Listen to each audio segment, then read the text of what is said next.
Pretty messy game in Silverback Gym as the Silverbacks hosted the Pharaohs. First set was tit for tat until Sanchito caught Lenore's ball, and then it was all over from there. 5-2. Second set was just messy. Charlie came out and threw a bad throw to start the set. He's really looking like he's not the leader of the team anymore. But it was messy, a lot of errors on both sides. Curtis, three throws, two outs, two catches, 5-4. That set got ended.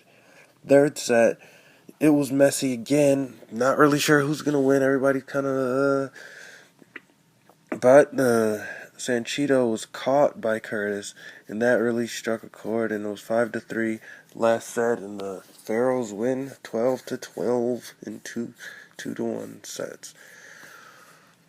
The Silverbacks played a lot stronger. Pharaohs played a lot weaker than once previously believed. It was cold and cloudy in Washington, D.C. as the Seagulls tamped it down, but it was a quick game and they got out of there quickly with a loss. The first set was just absolutely tit for tat. It was efficient. Everybody had a good throw.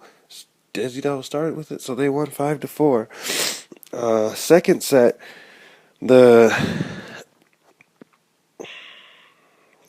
LEC really broke the game open, getting Tamp out, and it was just all non-power players from there for the Sea Dogs.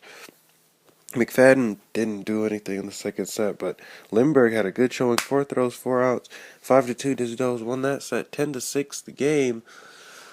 These teams, I mean, you don't know what you're going to get out of them, and the Dizzy Dogs played pretty strong today. Expect these games from the Empire the rest of the season against the North. The first set, they were still sloppy, reeling from the loss to the Cats. 5-3, they beat the Margays. It was not a great set for them. Alexander came out and missed a throw, but other than that, they were efficient. Second set, Alexander went absolutely bonkers. They kept going at him. Pascal tried to throw at him. Glenn Davies tried to throw at him. N Streets tried to throw at him. Guess what happened? He caught all 3, and he got the other 2 out. No mercy. Alexander, with amazing show of performance. I'd be very surprised if he's not the week's MVP from this. Good night. So the Toros came to town versus the Dragonfish. Dragonfish riding on a 2-game win streak versus number 1 opponents when they're number 16. That's all they really had going for them.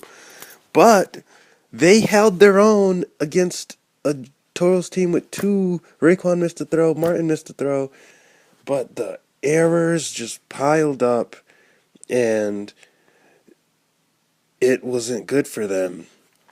5-4, first set. Second set, errors again. They kept throwing to Raekwon for some reason, and they're just trying to give this guy Player of the Year. 5-1, 10-5. The Gold do what they do, and the Diamonds are showing they're very angry about the Simeon thing. First set, the Diamonds were on it. It was looking ho-hum, looking like the Gold were going to win it. Simeon throws, and Sebastian is like, no way. Catches it, throws, and it's the end of the set, 5-2 for the Diamonds. Second set, it's all Simeon. Simeon revenges Sebastian, 5-1, second set. Third set, really no contest. The Diamonds need to stop feeding it to their weak links. They're not feeding their power players. 5-2, third set. The Gold are the truth, and the Diamonds have a long way to go. A cold one, a cloudy one, and in St. Louis, just like last week. This time they're playing a much less terrifying opponent in the Gremlins, and they let all their frustration out on that loss from last week. First set, it was tit for tat, but Dante caught Roman's good ball. Things looked like they were sliding in the Gremlins' direction, but Ricky was quick to catch Dante's ball, and it was all interceptors from there. Second set, interceptors kept themselves from winning that one, but they did end up winning, but not as swiftly as they could have.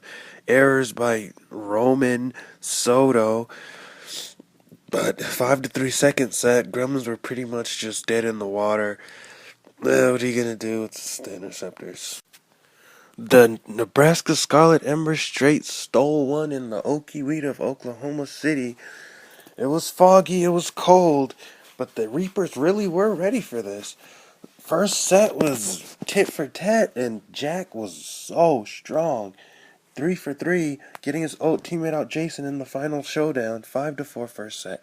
Second set, it seemed like it was Reapers all the way, but the same thing happened to all three power players for the Reapers. They had a good throw. I mean, they were playing well. And then as they threw to Sven, something happened, something changed. He used his weird Swedish powers. And they found the ball in Sven's hands. 3 catches, 2 throws, 2 outs for the Swedish superstar. And the Scarlet Ember take one, 10-8. 2 sets for the Scarlet Ember. Holy moly! St. Catherine's Gym was the site of another heart-stopping game. The Skylarks topped the Cats in a topsy-turvy. These teams could not be more even game. It's just anybody's call who's win this game. First set was the most ridiculous. It was pretty even up till there was Elios, Maurice, and Zach, and Jared, and Joseph left.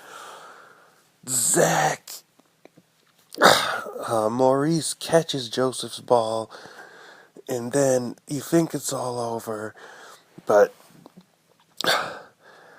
Hellstrom gets caught. I mean, just so many catches. Elios misses a throw to Zach in the final showdown. Zach comes up, throws a good ball, but Elios with the catch to end the set, 5-4. Second set, it's Cats playing pretty good. Elios had 2 bad throws. Maurice had a bad throw. 5-3 second set. Third set, you just didn't know. They got the power players out first, so it was pretty random at the end. And the Elios Potts caught a good throw from Jared to end the game. Just these teams are so even, and they'll be watching each other until they meet again.